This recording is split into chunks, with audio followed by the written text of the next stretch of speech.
Näçe wagt bari ýadymda bady Türkmen dogollama ýadigäri edip aýdaýynny meselesini kän adamlara kän denanylyň zihni harap inşallah şun qadyr ýejen hormatyna 2 dagygaň içinde hyzmatyňda açyklap aýtyp bereýin.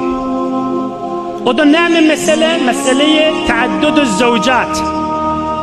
Bir adam 2 denana, 3 denana ve 4 denana almagy barada. O jetten hawasyny jem edin.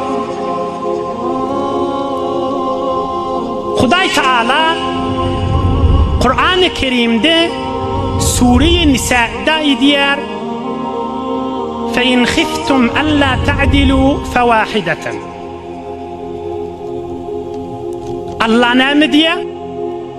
Eger korksaňyz, adalet edip bilmernip, men Hudaý ejaze bermeýän 2 denanany almagy, 1 denany almaly. Yani näme bir adam, bir erkek meger korkarmy adalet riayet etmeden bir mert jowan oglanyň soragyny nişi? Ene jogabyny aýtyp bereýin. Yani evvelki 2 denany aljak adamyň evvelki şerti asaby salem, asabyna musallat adam bolmaly. Her musulman öz asabyna musallat dä bolsa, yeni men 2 denany aljak diýse, şol adam zalim, şol adam günahkar, hem dünýesini we hem kıyamatyny ýakýardy. 4-5 şert aýdyn gojetden gulak atyn. Bir fakat evvelin şerti. Yo men erki adam Hudaý maňa ejaze beripdir. Hudaý ejaze berenek. Hudaý ejaze beren adamsy evvelkiti asabyna musallat adam bolmaly. Asabyna musallatda adam bolsa, yani näme? Başlaň sady açyk aýdyn türkmenna. Yani 1 denanysy bilen mydam kalmagallaşyp duran adam bolsa, şol adam hiç wagt 2 denany saklap bilmeýär, we şol adam 2 denany alsa zalim we günahkardır. Ohan binämet diye öňküje günneni galye, ondan ödünden oglan şoňa alyp bir ýaňa gaçyp gidesi gelýärdi. Bir bolly. İkilenji şerti. Mudiriyeti qaýym adam bolmaly. Hala bir adam asabyny musallatmışdyk. Mudiriyet diýäniň özü bir ilm, özü bir makam, bir kanun. Meselen bir erki adam bir medreseň içinde şayet muallim bolup başarsyn, şayet mudiriyeti başarmasyn. Şähriň içinde, keşweriň içinde, jahany zatda mudiriyet bir gurrundur, erki adamlyk başga gurrundur. Asabyna musallat dämi? İkilenji şerti näme? Mudiriyeti ba adam bolmaly. 2 denana, 3 denana, 4 saklamana mudiriyeti ba bolmasa, men fakat bu unvan eýinki men bir erki adam Hudaý maňa ejaze beripdir diýse, şol adam zalim we günahkardır. Yalandan evvelki denanasyň da ömrüni ýakyp, ikilenjiň de ömrüni ýakyp, özüniň de ömrüni ýakyp oglan şonu agladan galar. 2 şert boldy.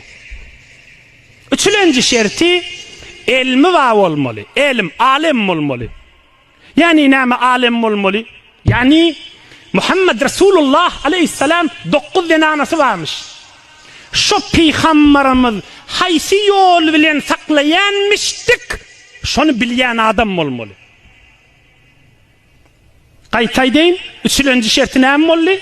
Alim bolmaly. Muhammed Resulullah aleyhissalatu vesselam denanasyny näjere saklaýanmyşdyk, şonu bilmese, özüm bilermen deyip alsa şol adam zalim ve günahkardır. 3 bolly. 4-lenji şerti belli. Gowresi salim bolmaly. Mali ba bolmaly, ejaze bermeli. 5-lenji we ahyrky şerti. Asabyna musallat. Mudiriyetine ökde. Ilmi de ba. Mali ba. Jany da sag, haklyny da kamil adam bolmaly. Veren adam bolmaly. Şu şerait bolmany, Hudaý maňa ejaze berdi diýip aýstala galat aýtýar we yalan aýtýar da. Men din tarapdan, İslam tarapdan dinimize zerbe vurmazlar ýanyk. Kur'an'a dillegirmezler ýanyk, açyk türkmen dogollamyda ýadigäri edip aýtyp berýär.